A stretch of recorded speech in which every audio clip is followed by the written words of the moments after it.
Hare Krishna. We continue reading from Bhagavad Gita as it is. We are on chapter 8, attaining the supreme, text 21. Avyakto shara iti ukta stam ahu paramam gatim yam prapyana nivartante tadhama paramam mama. Translation and purport by His Divine Grace, A.C. Bhaktivedanta Swami Srila Prabhupada. That which the Vedantas describe as unmanifest and infallible, that which is known as the supreme destination, that place from which, having attained it, one never returns, that is my supreme abode. So Krishna is here telling us clearly about the spiritual world. He is telling us about his Golok Vrindavan, the supreme abode of the personality of Godhead Krishna, is described in the Brahma Samhita as Chintamani Dham, a place where all desires are fulfilled. So, it's not that here Krishna is going on a ride praising himself. Oh, this is my house, this is where I live. We get pride, we get proud, right? Oh, I live here and I have this and I have that. So Krishna is not speaking out of pride. He's simply narrating the truth. When Krishna says that this is my abode, he's saying the truth. Why? Because it is his abode. It belongs to him. That is the nature of the abode. And it's not only he who sing it, but the great acharyas also sing it. So much evidence in the Vedic scriptures about it. The supreme abode of Lord Krishna is known as Golok Vrindavan. Is a place of palaces made of touchstone. So this is the highest planet in the spiritual world.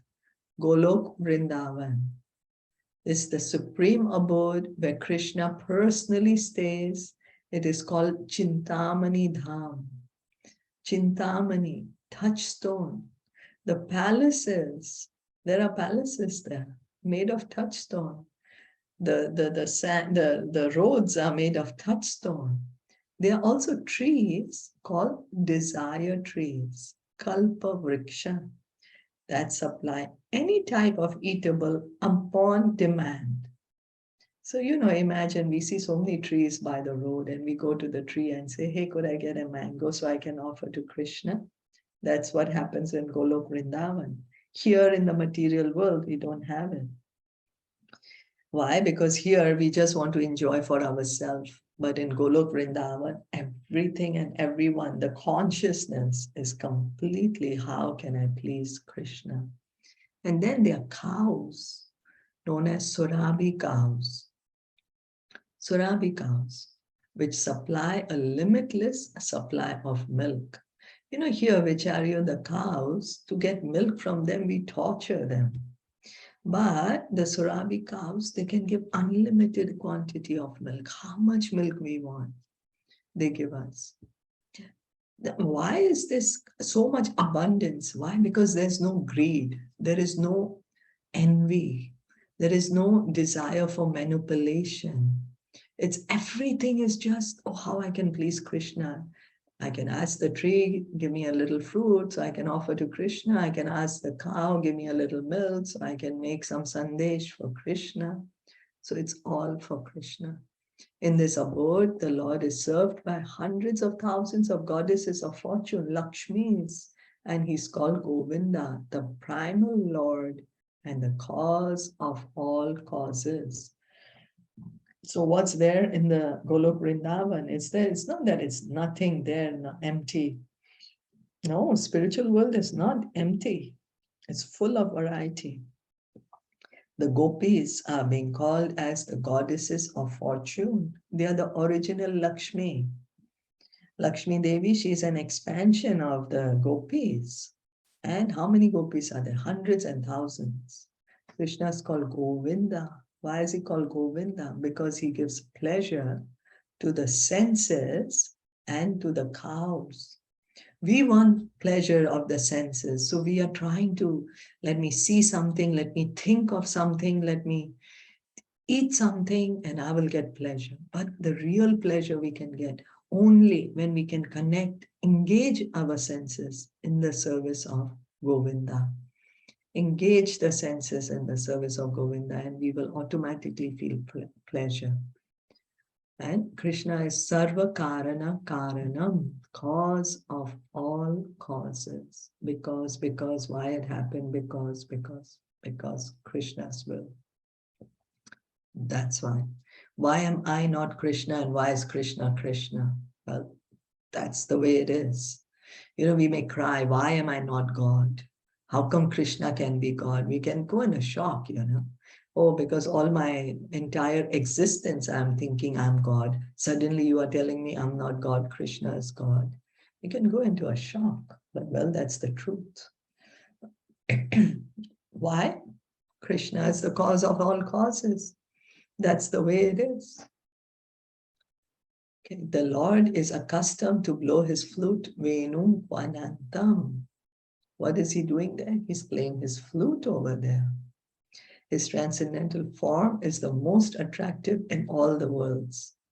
So Krishna has a form. It's not that Krishna is just some idea or some knowledge or some state of mind or some state of being. No, Krishna is a person and he has a form which is transcendental, and this transcendental form is the most attractive. That's why he's called Krishna, who attracts everyone.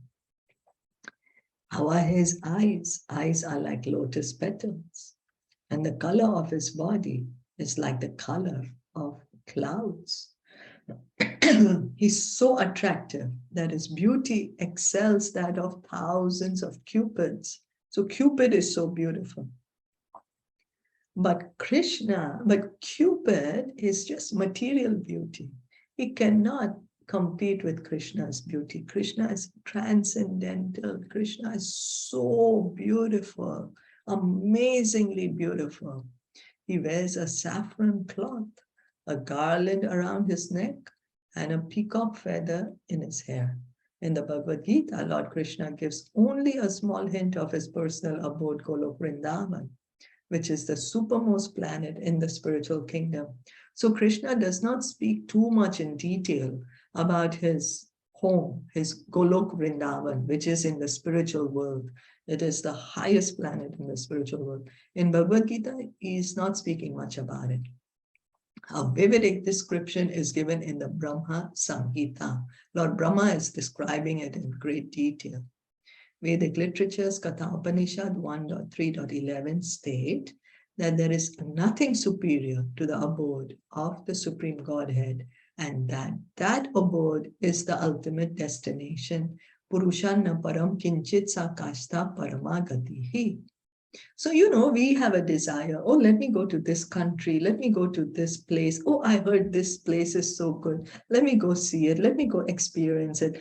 I'm going to see how do I feel when I go here. We make great plans. We make, you know, we spend a lot of time or energy trying to organize our trip. And then we actually have the desire to go there. But we should somehow or the other have this desire to go to Golok Vrindavan. We have so much desire. I want to go to this country or that country, or maybe even to this planet or that planet, which is in the material world. But somehow or the other, we should get this desire. I want to go and see Golok Vrindavan. Wow, amazing. Let me go see where it is. Once we go there, we would never want to come back here to the material world. And because it's the ultimate destination, Purushanna param kinchit sakastha paramagatihi. When one attains to it, he never returns to the material world. Now, we may say, oh my God, really? If I go there, I can never come back here. It's like, oh, if I go for a travel, I can't come back home. But we have to understand that this material world is not our home. It's the spiritual world that is our home. So once we go to the spiritual world, we don't come back to the material world again. So then someone will say, oh, but will I get too bored? I mean, you know, what am I going to do there? Every day I do the same thing. But just being in the spiritual atmosphere It is like, because we are back home completely relaxed, that is the place we need to be. Right now we are like a fish out of water. We are in an artificial environment. This material atmosphere, which we are thinking is our home, is an artificial environment for us. And we are trying all sorts of ways to become happy. But if we just put the fish in the water, the fish is happy and swimming. So if we just go back to the spiritual world, we will be so happy, but never want to come back to the material world again. Krishna's supreme abode and Krishna himself are non-different, being of the same quality. Now someone will say, you are saying Krishna as a person, but now you're saying his planet is him. So what is it? It's the quality is the same. That's we have to understand. Sat, Chit, Ananda. The Golok Vrindavan is also Satchidananda. Krishna's form is also Satchidananda. On this earth, Vrindavan, 90 miles southeast of Delhi, is a replica of that supreme Golok Vrindavan located in the spiritual sky. You may say, what? What do you mean that this is the spiritual world? You are saying that the spiritual world has desire trees, but here I'm asking the tree in Vrindavan is not giving me anything. You're saying there's Surabhi cows, but here the cows are just giving limited amount of milk. You're saying that the streets are made of Chintamani, but here I just see dirt everywhere. But we have to understand we are not seeing Vrindavan as it is. We have not yet spiritualized our eyes to see the real Vrindavan. Srila Prabhupada would always say, we cannot see Vrindavan by simply buying a ticket. It's when we purify our consciousness, then we will be able to see the real Vrindavan. So this Vrindavan, of course, the Vrindavan that is there right now in India, that is a replica of the supreme Golok Vrindavan located in the spiritual sky. So even though we are not able to see it in a spiritual way, we should just understand it and accept it. Yes, this is the spiritual world. That's it. When Krishna, like an embassy, when we are in Taiwan, we have the embassy of India in Taiwan. So in that embassy, all the Indian rules apply. We can get visa to get to India. Everything Indian is there. There's the Indian ambassador there. He can give us the visa to go to India, give us Indian passport. So similarly, Vrindavan over here in this material world, it is same as Golok Vrindavan. It is Golok Vrindavan.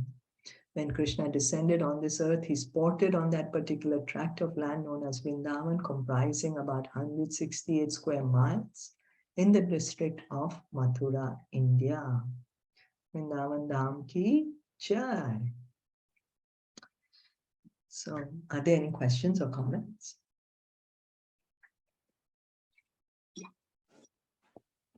So beautifully they described the Golok Vrindavan.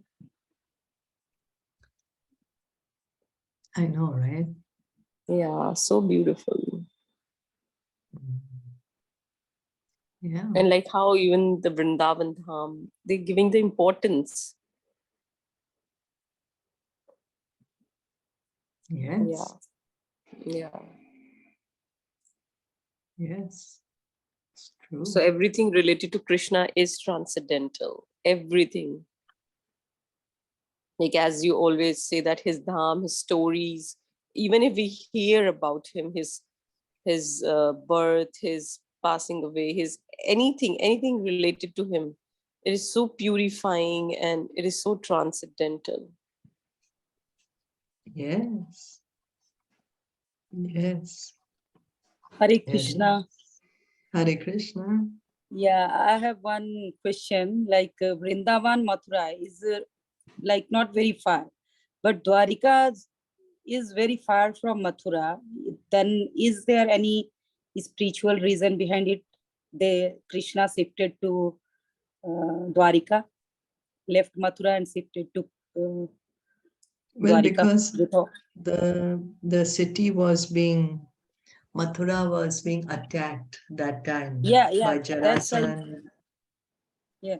by Okay. Kalyavana. So that's why he created this Dwarka to safeguard all his full family. And he shifted them overnight to Dwarka.